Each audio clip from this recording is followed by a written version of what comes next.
بسم اللہ الرحمن الرحیم۔ شروع اللہ کا نام لے کر جو بڑا مہربان نہایت رحم والا ہے۔ سب تعریف اللہ ہی کو ہے جس نے اپنے محبوب بندے محمد صلی اللہ علیہ وآلہ وسلم پر یہ کتاب نازل کی اور اس میں کسی طرح کی کجی اور پیچیدگی نہ رکھی بلکہ سیدھی اور سلیس اتاری تاکہ لوگوں کو عذاب سخت سے جو اس کی طرف سے آنے والا ہے ڈرائے اور مومنوں کو جو نیک عمل کرتے ہیں خوشخبری سنائے کہ ان کے لیے ان کے کاموں کا نیک بدلہ یعنی بہشت ہے جس میں وہ ہمیشہ رہیں گے، اور ان لوگوں کو بھی ڈرائے جو کہتے ہیں کہ اللہ نے کسی کو بیٹا بنا لیا ہے۔ ان کو اس بات کا کچھ بھی علم نہیں اور نہ ان کے باپ دادا ہی کو تھا۔ یہ بڑی سخت بات ہے جو ان کے منہ سے نکلتی ہے، اور کچھ شک نہیں کہ یہ جو کچھ کہتے ہیں محض جھوٹ ہے۔ اے پیغمبر، اگر یہ اس کلام پر ایمان نہ لائیں تو شاید تم ان کے پیچھے رنج کر کر کے اپنے تئیں ہلاک کر دو گے۔ جو چیز زمین پر ہے ہم نے اس کو زمین کے لیے زینت بنایا ہے تاکہ لوگوں کی آزمائش کریں کہ ان میں کون اچھے عمل کرنے والا ہے، اور جو چیز زمین پر ہے ہم اس کو نابود کر کے بنجر میدان کر دیں گے۔ کیا تم خیال کرتے ہو کہ غار اور لوح والے ہماری نشانیوں میں سے عجیب تھے؟ جب وہ نوجوان غار میں جا رہے تو کہنے لگے کہ اے ہمارے پروردگار، ہم پر اپنے ہاں سے رحمت نازل فرما اور ہمارے کام میں درستی کے سامان مہیا کر۔ تو ہم نے غار میں کئی سال تک ان کے کانوں پر نیند کا پردہ ڈالے رکھا، یعنی ان کو سلائے رکھا، پھر ان کو جگا اٹھایا تاکہ معلوم کریں کہ جتنی مدت وہ غار میں رہے دونوں جماعتوں میں سے اس کی مقدار کس کو خوب یاد ہے۔ ہم ان کے حالات تم سے صحیح صحیح بیان کرتے ہیں۔ وہ کئی نوجوان تھے جو اپنے پروردگار پر ایمان لائے تھے، اور ہم نے ان کو اور زیادہ ہدایت دی تھی اور ان کے دلوں کو مربوط یعنی مضبوط کر دیا۔ جب وہ اٹھ کھڑے ہوئے تو کہنے لگے کہ ہمارا پروردگار آسمانوں اور زمین کا مالک ہے، ہم اس کے سوا کسی کو معبود سمجھ کر نہ پکاریں گے۔ اگر ایسا کیا تو اس وقت ہم نے بے عقلی کی بات کی۔ ان ہماری قوم کے لوگوں نے اس کے سوا اور معبود بنا رکھے ہیں، بھلا یہ ان کے معبود ہونے پر کوئی کھلی دلیل کیوں نہیں لاتے؟ تو اس سے زیادہ کون ظالم ہے جو اللہ پر جھوٹ باندھے؟ اور جب تم نے ان مشرکوں سے اور جن کی یہ اللہ کے سوا عبادت کرتے ہیں ان سے کنارہ کر لیا ہے تو غار میں چل رہو، تمہارا پروردگار تمہارے لیے اپنی رحمت وسیع کر دے گا اور تمہارے کاموں میں آسانی کے سامان مہیا کرے گا۔ اور جب سورج نکلے تو تم دیکھو کہ دھوپ ان کے غار سے داہنی طرف سمٹ جائے، اور جب غروب ہو تو ان سے بائیں طرف کترا جائے، اور وہ اس غار کے کشادہ حصے میں تھے۔ یہ اللہ کی نشانیوں میں سے ہیں، جس کو اللہ ہدایت دے وہ ہدایت یاب ہے، اور جس کو گمراہ رہنے دے تو تم اس کے لیے کوئی دوست راہ بتانے والا نہ پاؤ گے۔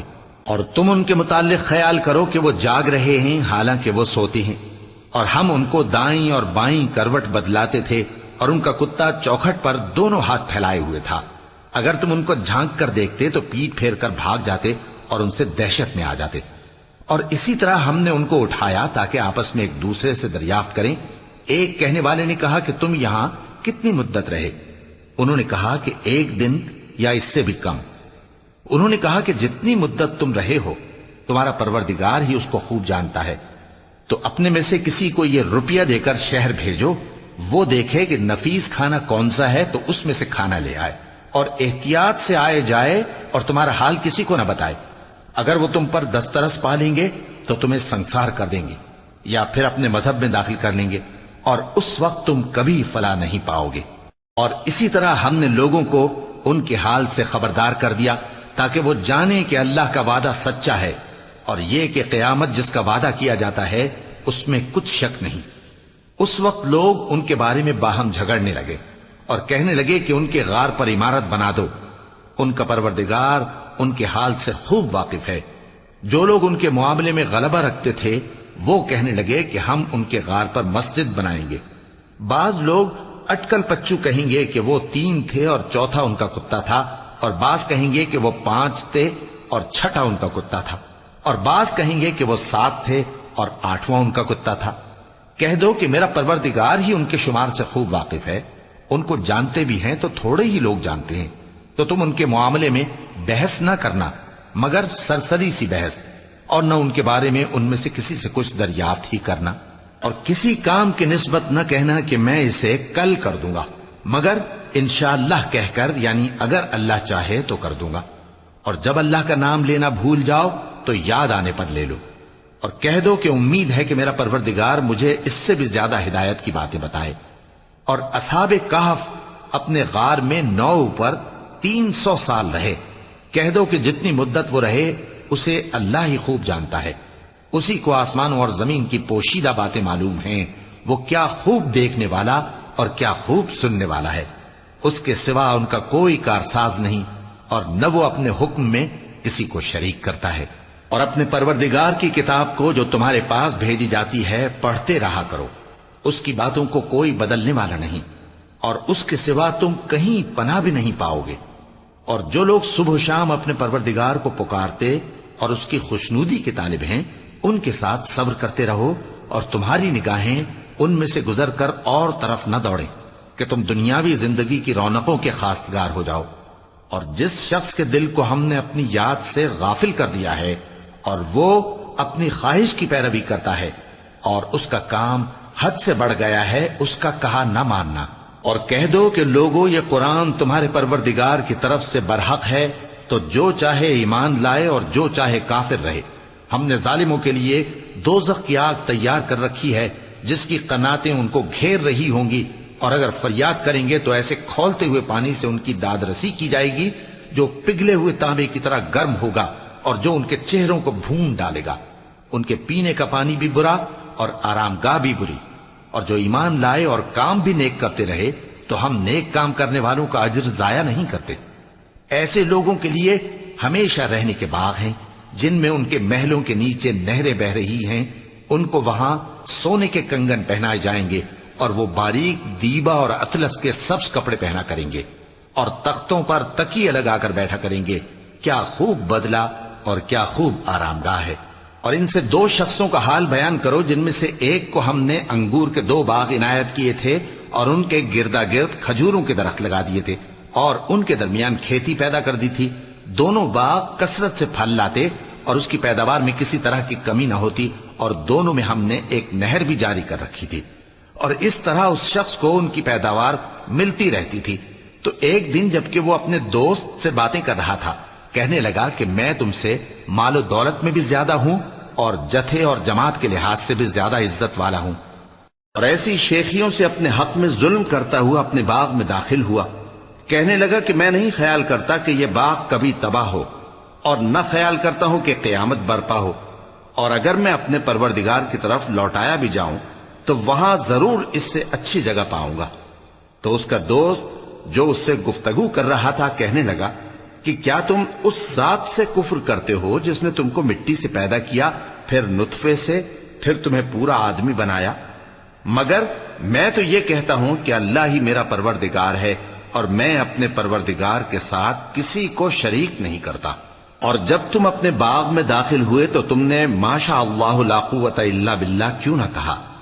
اگر تم مجھے مال و اولاد میں اپنے سے کمتر دیکھتے ہو تو عجب نہیں کہ میرا پروردگار مجھے تمہارے باغ سے بہتر عطا فرمائے، اور تمہارے اس باغ پر آسمان سے آفت بھیج دے تو وہ صاف میدان ہو جائے، یا اس باغ کی نہر کا پانی گہرائی میں اتر جائے تو پھر تم اسے تلاش نہ کر سکو، اور اس کے میووں کو عذاب نے آ گھیرا اور وہ اپنی چھتریوں پر گر کر رہ گیا، تو جو مال اس نے اس پر خرچ کیا تھا اس پر حسرت سے ہاتھ ملنے لگا اور کہنے لگا کہ کاش میں اپنے پروردگار کے ساتھ کسی کو شریک نہ بناتا۔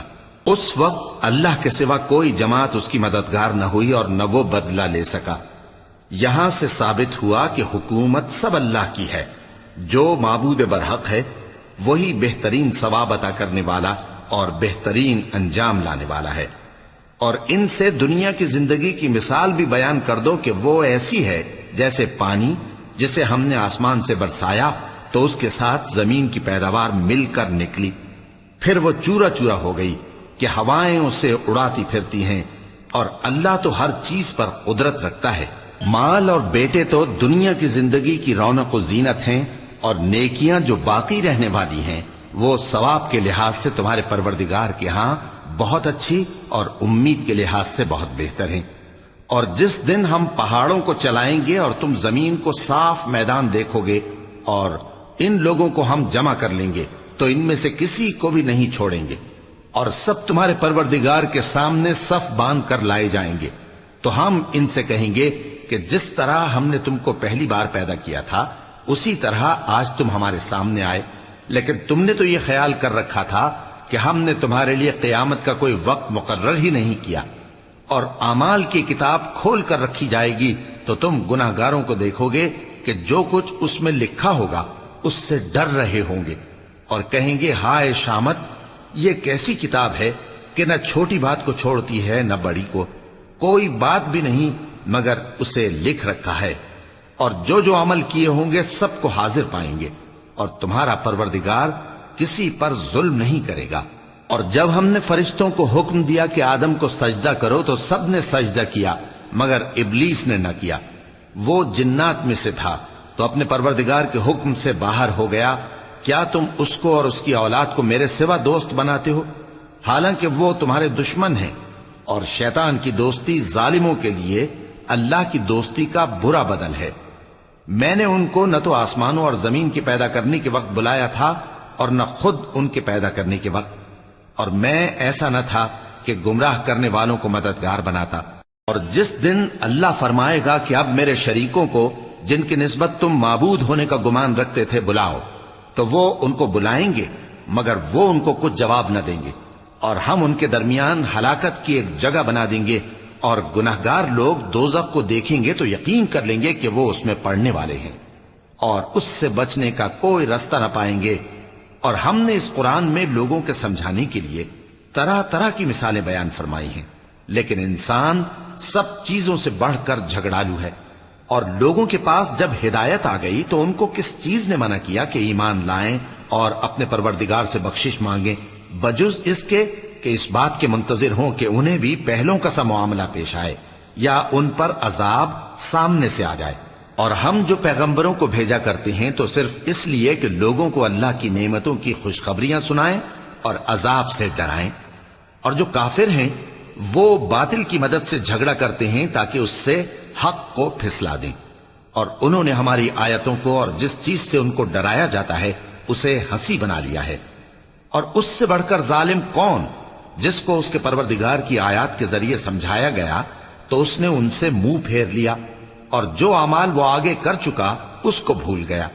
ہم نے ان کے دلوں پر پردے ڈال دیے کہ اسے سمجھ نہ سکیں، اور کانوں میں ثقل پیدا کر دیا ہے کہ سن نہ سکیں، اور اگر تم ان کو رستے کی طرف بلاؤ تو کبھی رستے پر نہ آئیں گے، اور تمہارا پروردگار بخشنے والا صاحب رحمت ہے۔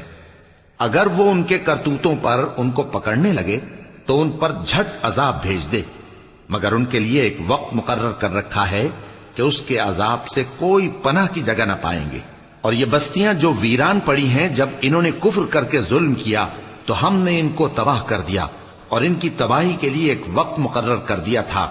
اور جب موسیٰ نے اپنے شاگرد سے کہا کہ جب تک میں دو دریاؤں کے ملنے کی جگہ نہ پہنچ جاؤں ٹلنے کا نہیں، خاص صدیوں چلتا رہوں، پھر جب وہ دونوں ان دریاؤں کے سنگم پر پہنچے تو اپنی مچھلی بھول گئے، پھر اس مچھلی نے دریا میں سرنگ کی طرح اپنا رستہ بنا لیا۔ جب آگے چلے تو موسیٰ نے اپنے شاگرد سے کہا کہ ہمارا کھانا لاؤ، اس سفر سے ہم کو بہت تکان ہو گئی ہے۔ اس نے کہا کہ بھلا آپ نے دیکھا کہ جب ہم نے اس چٹان کے پاس آرام کیا تھا تو میں مچھلی وہیں بھول گیا، اور مجھے آپ سے اس کا ذکر کرنا شیطان نے بھلا دیا، اور اس مچھلی نے عجیب طرح سے دریا میں اپنا رستہ بنایا۔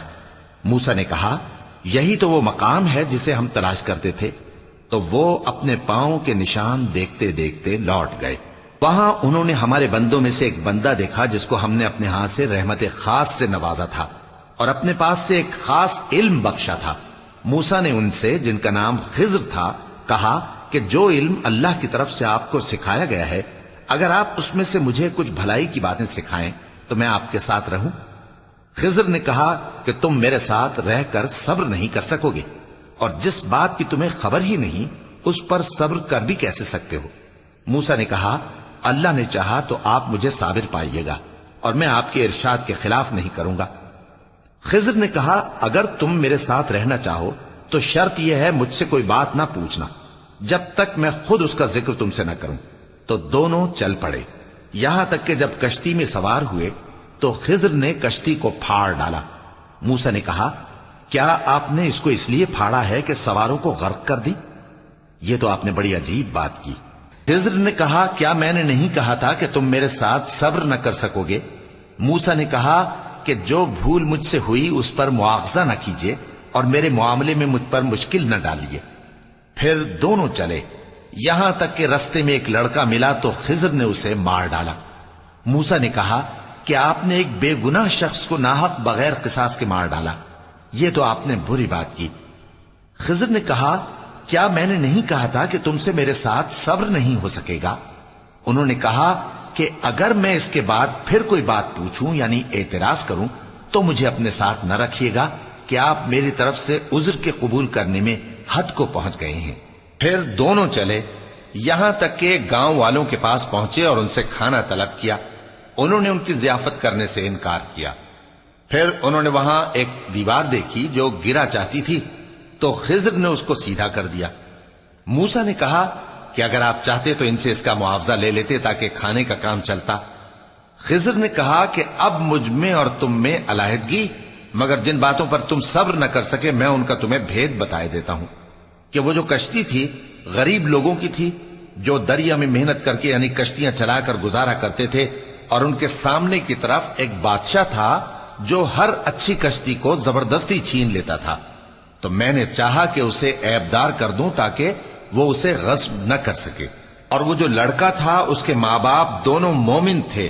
ہمیں اندیشہ ہوا کہ وہ بڑا ہو کر بد کردار ہوگا تو کہیں ان کو سرکشی اور کفر میں نہ پھنسا دے، تو ہم نے چاہا کہ ان کا پروردگار اس کی جگہ ان کو اور بچہ عطا فرمائے جو اخلاقی پاکیزگی میں بہتر اور محبت میں زیادہ قریب ہو۔ اور وہ جو دیوار تھی سو 2 یتیم لڑکوں کی تھی جو شہر میں رہتے تھے، اور اس کے نیچے ان کا خزانہ دفن تھا، اور ان کا باپ ایک نیک آدمی تھا۔ تو تمہارے پروردگار نے چاہا کہ وہ اپنی جوانی کو پہنچ جائیں اور پھر اپنا خزانہ نکالے۔ یہ تمہارے پروردگار کی مہربانی ہے، اور یہ کام میں نے اپنی طرف سے نہیں کیے، یہ ان باتوں کی حقیقت ہے جن پر تم صبر نہ کر سکے۔ اور تم سے ذوالقرنین کے بارے میں دریافت کرتے ہیں، کہہ دو کہ میں اس کا کسی قدر حال تمہیں پڑھ کر سناتا ہوں۔ ہم نے اس کو زمین میں بڑا اقتدار دیا تھا اور ہر طرح کا سامان اس کو عطا کیا تھا۔ تو اس نے ایک سفر کا سامان کیا، یہاں تک کہ جب سورج کے غروب ہونے کی جگہ پہنچا تو اسے ایسا پایا کہ ایک کیچڑ والے چشمے میں ڈوب رہا ہے، اور اس چشمے کے پاس ایک قوم دیکھی۔ ہم نے کہا، ذوالقرنین تم ان کو خواہ تکلیف دو خواہ ان کے بارے میں بھلائی اختیار کرو، دونوں باتوں کی تم کو قدرت ہے۔ ذوالقرنین نے کہا کہ جو کفر و بد کرداری سے ظلم کرے گا اسے ہم سزا دیں گے، پھر وہ اپنے پروردگار کی طرف لوٹایا جائے گا تو وہ بھی اسے بڑا عذاب دے گا، اور جو ایمان لائے گا اور عمل نیک کرے گا اس کے لیے بہت اچھا بدلہ ہے، اور ہم اپنے معاملے میں اس سے نرم بات کہیں گے۔ پھر اس نے ایک اور سامان سفر کیا، یہاں تک کہ سورج کے طلوع ہونے کے مقام پر پہنچا تو دیکھا کہ وہ ایسے لوگوں پر طلوع ہوتا ہے جن کے لیے ہم نے دھوپ سے بچاؤ کی کوئی اوٹ نہیں بنائی تھی۔ حقیقت یوں ہی تھی، اور جو کچھ اس کے پاس تھا ہم کو سب کی خبر تھی۔ پھر اس نے ایک اور سفر کا سامان کیا، یہاں تک کہ 2 اونچے سیدھے پہاڑوں کے درمیان پہنچا تو دیکھا کہ ان کے اس طرف کچھ لوگ ہیں کہ بات کو سمجھ نہیں سکتے۔ ان لوگوں نے کہا کہ اے ذوالقرنین، یاجوج اور ماجوج اس علاقے میں فساد کرتے رہتے ہیں، بھلا ہم آپ کے لیے خرچ کا انتظام کر دیں کہ آپ ہمارے اور ان کے درمیان ایک دیوار کھینچ دیں۔ ذوالقرنین نے کہا کہ خرچ کا جو مقدور اللہ نے مجھے بخشا ہے وہ بہت اچھا ہے، تم مجھے قوت بازو سے مدد دو، میں تمہارے اور ان کے درمیان ایک مضبوط رکاوٹ بنا دوں گا۔ تم لوہے کے بڑے بڑے تختے میرے پاس لاؤ۔ چنانچہ کام جاری کر دیا گیا، یہاں تک کہ جب اس نے دونوں پہاڑوں کے درمیان کا حصہ برابر کر دیا اور کہا کہ اب اسے دھوکو، یہاں تک کہ جب اس کو دھونک دھونک کر آگ کر دیا تو کہا کہ اب میرے پاس تانبا لاؤ کہ اس پر پگھلا کر ڈال دوں۔ پھر ان میں یہ قدرت نہ رہی کہ اس پر چڑھ سکیں، اور نہ یہ طاقت رہی کہ اس میں نقب لگا سکیں۔ بولا کہ یہ میرے پروردگار کی مہربانی ہے، پھر جب میرے پروردگار کا وعدہ آ پہنچے گا تو اس کو ڈھا کر ہموار کر دے گا، اور میرے پروردگار کا وعدہ سچا ہے۔ اس روز ہم ان کو چھوڑ دیں گے کہ روئے زمین پر پھیل کر ایک دوسرے میں گھس جائیں گے، اور سور پھونکا جائے گا تو ہم سب کو جمع کر لیں گے، اور اس روز ہم جہنم کو کافروں کے سامنے لائیں گے، جن کی آنکھیں میری یاد سے پردے میں تھیں اور وہ سننے کی طاقت نہیں رکھتے تھے۔ اب کیا کافر یہ خیال کرتے ہیں کہ وہ میرے بندوں کو میرے سوا اپنا کارساز بنائیں گے تو میں خفا نہیں ہوں گا؟ ہم نے ایسے کافروں کے لیے جہنم کی مہمانی تیار کر رکھی ہے۔ کہہ دو کہ ہم تمہیں ایسے لوگ بتائیں جو اعمال کے لحاظ سے بڑے نقصان میں ہیں۔ یہ وہ لوگ ہیں جن کی دوڑ دھوپ دنیا کی زندگی میں برباد ہو گئی، اور وہ یہ سمجھے ہوئے ہیں کہ وہ اچھے کام کر رہے ہیں۔ یہ وہ لوگ ہیں جنہوں نے اپنے پروردگار کی آیتوں کو نہ مانا اور اس کے سامنے جانے سے انکار کیا، تو ان کے اعمال ضائع ہو گئے۔